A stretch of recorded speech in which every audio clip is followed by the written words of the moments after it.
It's Monday. This is Toronto Sports Rush, and that means it's time for a healthy dose of Pierre McGuire. Pierre, I hope you've had a really good weekend. I trust that you have. Was there golf involved? Lots of golf involved, some conditioning was involved, and some ice was involved, so it was all good. And it wasn't ice in my drink; it was ice below my feet. So it's Well, all good. I hope there was ice in your drinks too, unless you were having some fancy neat scotch or something No. like that. Before we go anywhere, what does conditioning involve for Pierre McGuire? We run the hills, ride the bike, do a lot of cardio stuff, do a lot of military type of workouts. So yeah, it's all good. You heard it here first, people. Not just a man of knowledge, a man of inspiration. Pierre McGuire still trying to become the frontline ranger that he always aspired to in military circles. Okay, I want to start the show off with a topic that's now floating around Leafs Nation, and I want to take a broad approach to this because once again, Mitch Marner's name is circulating this franchise and its off season and its future and its past. In my eyes, this story has been more or less beaten to death, but there's a part of me that understands why it still circulates. Is this thing not going to be put to rest until this team achieves on ice success once again? Yeah, I think a lot of people have taken stuff personally. And the one thing you learn when you get into pro sports early on in your career, once you start to take stuff personally, it affects your decision making. And I learned that a long time ago from Scotty Bowman. And I can tell you right now, I've really tried over the course of my career not to take things personally. A lot of nasty stuff is said about you, whether you're at the top of the food chain or the bottom of the food chain. People formulate opinions about you. They don't even know who you are. They've never met you. People write things about you, even though they weren't part of any discussions that you may have had with other people. So once you start taking stuff personally, it's a problem. I think some of the writers now realize they may have made some mistakes when it came to evaluating Mitchell Marner as a player, not as a person, but as a player. And so then all of a sudden, Mitchell Marner's representatives come out publicly and say this and that and the other thing, and that he wasn't defended by upper management. I don't find that to be a complex issue, Kyle, to be honest with you. I shared that with you a long time ago. The Leafs made a terrible mistake. They got bullied by the media and they got bullied by their fans, and eventually they allowed Mitchell Marner to leave for virtually nothing. And I'm not trying to disparage Nicolas Roy or anybody else, but obviously Toronto decided to move on from Nicky Roy, who came over for Mitchell Marner. The truth of the matter is, it comes down to the Bowman School of Higher Learning in the NHL. You can't take things personally, and there are different rules for different players.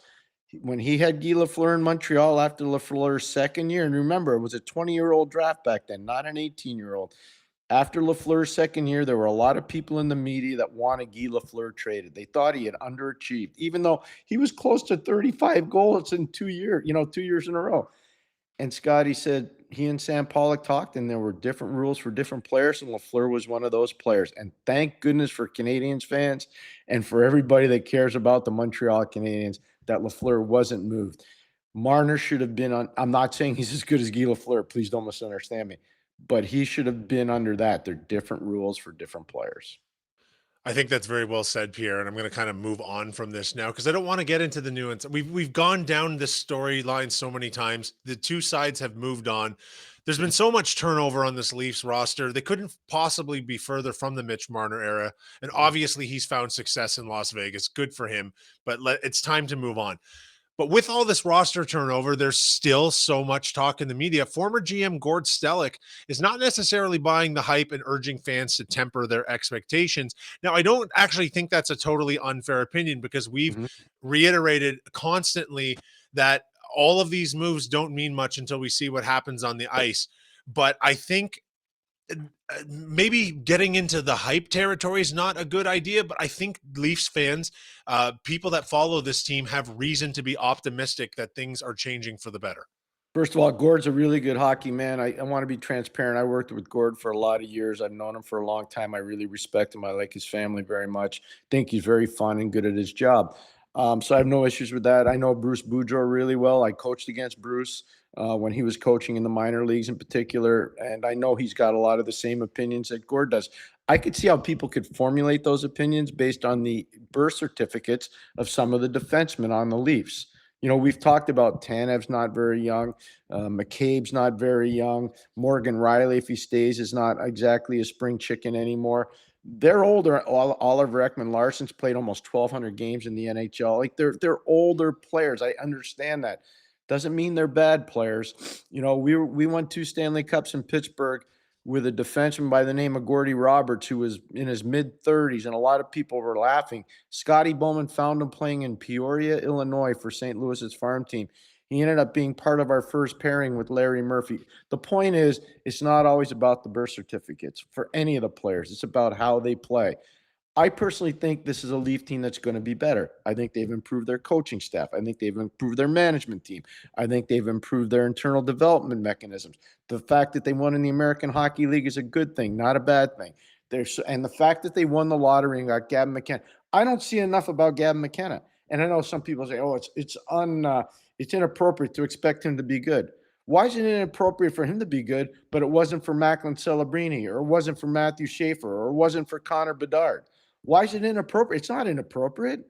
He's expected to deliver. He's a first overall pick.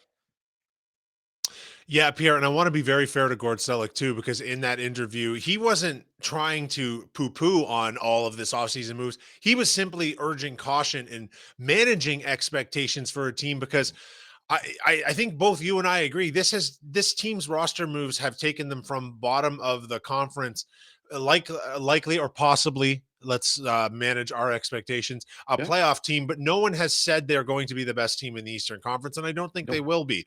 But they are probably a better hockey team, and I think he of anyone would have a lot of understanding of how the Leafs fan base and media can let the expectations get carried away in this sort of thing.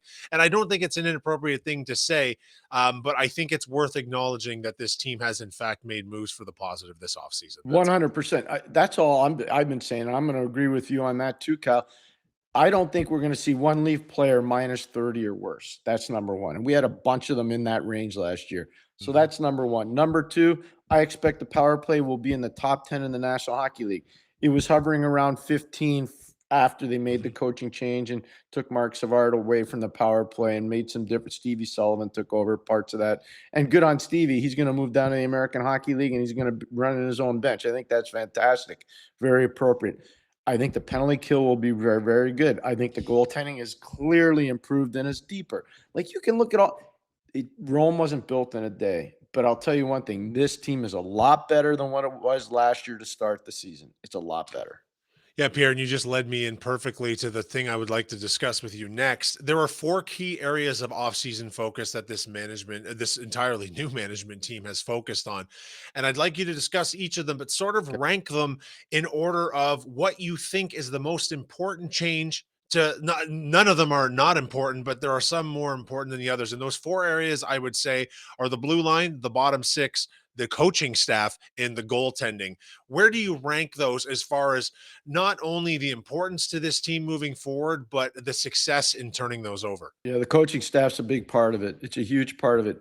And I know people are taking pot shots at Jimmy Hiller. Not fair. Most people don't even know Jimmy Hiller's background and where he coached before, whether it was in Detroit, whether it was in Toronto, whether it was in LA. I knew Jimmy Hiller when he was a player playing at Northern Michigan. I knew Jimmy Hiller when he was a draft pick of the New York Rangers. I had a chance to see him a lot when we were doing national games on TV. He was a big part of Mike Babcock's staffs, and Mike Babcock's staffs were very good. DJ Smith, part of those staffs too. DJ's now an assistant to Mike out in Edmonton. I work with DJ in Ottawa, so I can speak to all these guys. So I think the coaching staff has really improved, and Daniel Alfredson's addition to the Mhm. staff, I think, is going to be monumental, especially for younger players like Easton Cowan and Gavin McKenna. Daniel's been through this. Daniel ended up being rookie of the year in the National Hockey League back in '05. And I can tell you, I was there. I was on the coaching staff. Daniel understood the components of how to compete as a young guy in the league. He really did. I think he's going to help those younger players that are part of the Leafs Foundation really improve and grow quickly. Not a little bit, but quickly, which is very good. The second part of it is I love the fact that they added Bobrovsky. When you have an elite goalie and you've provided more depth and he's comfortable working with Anthony Stolarz in particular, um, that covers up a lot of blemishes. even though you're not happy with the overall birth certificate approach of their defense, that goaltending covers up some of those birth certificates that maybe are a little long in the tooth. So I think that's a big part of it. But I would say the biggest thing that they've addressed is the atmosphere around the group. That's something you didn't talk about, but the atmosphere around the group, I think, is a whole lot more healthy. And the one guy that I expect, because of Matt Sundin being part of this, the one guy I expect to really improve is Willie Nylander. Mhm. And I'm not talking about hockey wise. Willie Nylander had an amazing year last year. He had 79 points last year. He was a really good player. He's a 30 goal scorer. But but Willie needs to lead. He's at that juncture in his Yeah. career where I'm not saying he needs to be the captain. I'm not saying he needs to wear a letter. Willie needs to lead by the way he approaches every single game. And I think he can do that. I really do.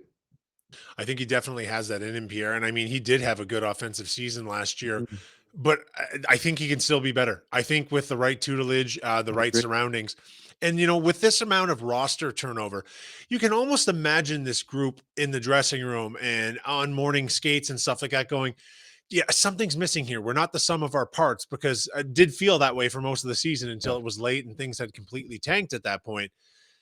At the very, very least, it has to be motivational to see this much effort be put into change. It has to be a reset switch for so many of these guys. And you can argue till you're blue in the face whether professional hockey players should require that or not, but they're human beings. And at the end of the day, human beings like to see forward momentum. And if this offseason can't be described as that, then you're just nitpicking for the sake of nitpicking. And, you're just not seeing the forest for the trees here. One of the beauties about all this is everybody's entitled to their opinion, and I Mhm. love the passion of hockey fans, especially in original six hockey markets, whether it's Detroit, Chicago, Toronto, New York, Montreal. Original six hockey markets, Boston, they matter because people care and they're a driving force for the National Hockey League. So I have no problem with anybody having a strong personal opinion. What I do have a problem with is when they start to make things personal. And we talked about that at the beginning. And so you learn over time being in the National Hockey League, don't worry about the personal attacks. Just plow forward. Do I think there were a lot of mistakes made by the Leafs management, upper management over the last couple of years? I do. Do I think those guys should be judged harshly? Probably not. They've moved on. It's a totally different staff.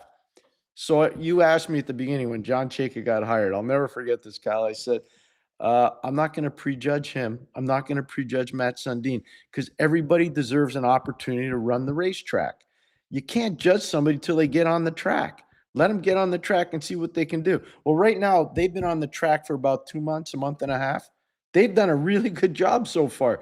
It doesn't mean it's going to translate into winning the Stanley Cup immediately, but I think they've done a really nice job making this group better. And I do believe the team will be better. I think they've done so many of the things that have lacked from the management group at this franchise for the last, geez, maybe a couple decades, Pierre, and that they've been fearless about turnover. And Yeah. where is there room for complaint there? I want to go back to the goaltending really quickly and just bring something up. And I think something that Bobrovsky potentially brings to the team, and I think it's something Bobrovsky brings to Anthony Stolarz as well. Something the Leafs team had 2 seasons ago with Wall and Stolarz that they didn't really have last year was goaltenders stealing games, and Yes. all successful NHL teams need goaltenders to steal games. I can't recall many instances of that last season, but there's a good, 6 to 10 games a year where the whole roster needs to kind of look back between the pipes and go, "We're lucky to have that guy." And they didn't have that last year, but I think we're gonna see a few of those from Bobrovsky this year, and I think because of the new comfort that Solars will be in this role as the backup, but he will play significant minutes in all likelihood. He might steal a couple as well. Oh my gosh, sign me up for what Kyle just said. That is so good because I find when Marty Brodeur was in New Jersey or Carey Price was in Montreal or Eddie Belfour was in Dallas, I can get chapter and verse when Eddie Belfour was in Chicago. Connor Hellebuck was in goal for Team USA at the Olympic. Like all these different goalies that cover up blemishes game in and game out, they do give you the potential to add 10 to 12 points per year. And have always believed this, and I don't know if you agree with me, Kyle, but I'll throw it out there. The goalie matters 10 or 12 points a season, and the coaching staff matters 10 to 12 points a season.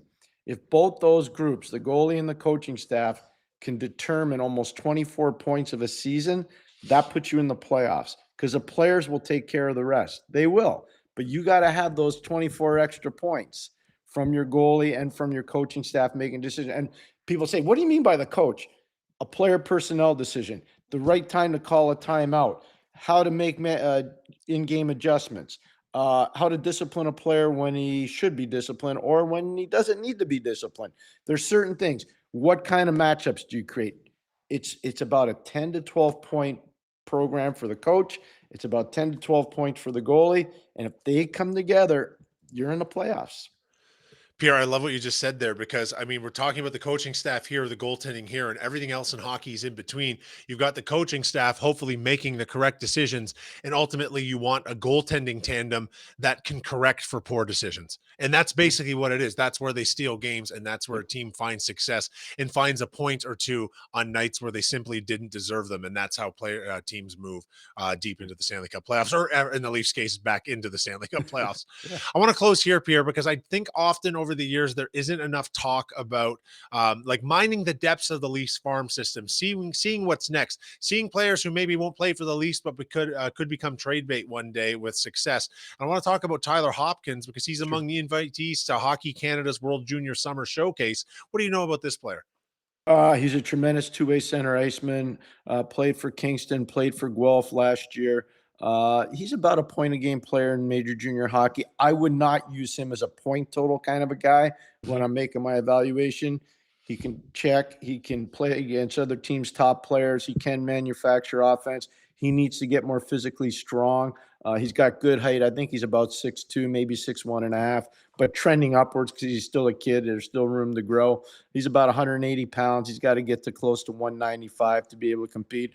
He's a legitimate prospect. Right now, I'd probably put him in the B pool of prospects, but that's still good enough to play and make a difference because I'm a hard marker that way. But he's a guy that's got the ability to play, and I'm glad to see him get an opportunity to be invited. Yeah, it's interesting, Pierre, to take a look at these guys because this is what comes next, right? And whether they are moved for parts down the road or whether they Yep. become a part of this Leaf system, I think it's important to acknowledge their progress as it moves through. He's still a ways away, but as you say, he's only 19 years old. He's going to fill out a little bit. He's got some size to him. Could play a good game of hockey. Pierre, as usual, we appreciate your insight, and I look forward to seeing you later this week. Thank you very much, Kyle. Take care. Enjoy the rest of the week.